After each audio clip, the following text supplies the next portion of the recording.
Bom dia. E Eduardo Cunha, o presidente da Câmara que está preso, vai ser solto? Ele não está solto porque não foi condenado ainda. É incrível nesse país. Se ele já tivesse sido condenado, estaria solto. Mas ele foi preso por três medidas de segurança, né? 3 prisões preventivas para não pressionar testemunhas e não alterar provas. Uma delas já foi afrouxada por 2-1 pelo Tribunal Regional Federal de Recife, né?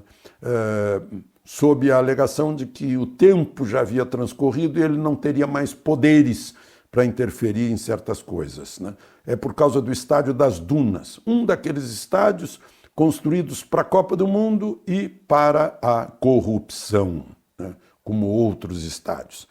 Ele ainda responde por mais, ele ainda está preso por mais 2 ordens de prisão preventiva, por casos com a Petrobras, com a Caixa Econômica, com a Odebrecht e com a OAS. Eu estava vendo uma manifestação do ministro Gilmar Mendes, que foi objeto ontem de manifestações de rua, né, contra ele. Em 2016 ele votou pela prisão depois da segunda instância. Ele disse: não se conhece no mundo civilizado um país que exija trânsito em julgado para prender. Se houver abuso, a gente corrige com habeas corpus. O sujeito planta embargos de declaração e fica esperando que venha a prescrição. Agora se descobriu que já pode ir para a cadeia, né?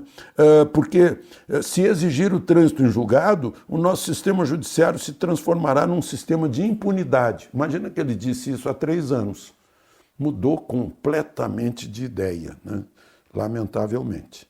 E graças a isso, esse é um dos motivos pelos quais o Supremo mudou o seu entendimento. Eu vi uma manifestação de uma senhora agricultora, provavelmente do Paraná, pelo sotaque, que eu vou resumir rapidamente, ironizando aquele Vossa Excelência exigido pelo ministro Marco Aurélio a uma advogada que havia chamado os ministros do Supremo de vocês. Ela disse: vocês ferram o nosso futuro e querem ser chamados de Vossa Excelência. Nós, agricultores, é que somos Vossa Excelência, trabalhando de sol a sol, sábado, domingo, feriado, para produzir alimento, né? E temos que aturar artistas dando palpite e não sabem sequer o que é grama. Vossa Excelência são os policiais que morrem dando a vida para defender as pessoas.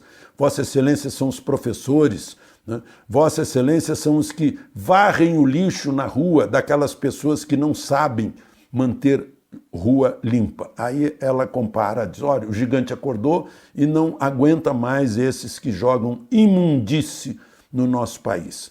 É uma manifestação pesada de uma brasileira que mostra que brasileiros estão acordando e as redes sociais facilitam isso, né? Essa comunicação, cada pessoa virou seu próprio porta-voz, né? Não depende mais sequer do seu representante na Câmara ou no Senado. Os deputados e senadores vão ter que pensar sobre isso, né, para as próximas eleições, porque eles têm o poder de mudar as leis, né? Eles têm o poder de alterar a impunidade, né? E está todo mundo esperando que façam isso, né?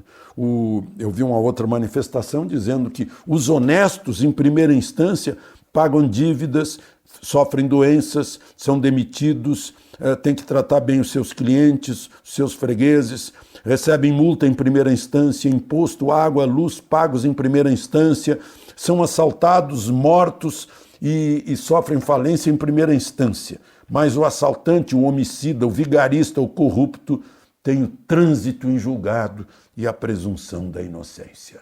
De Brasília, Alexandre Garcia.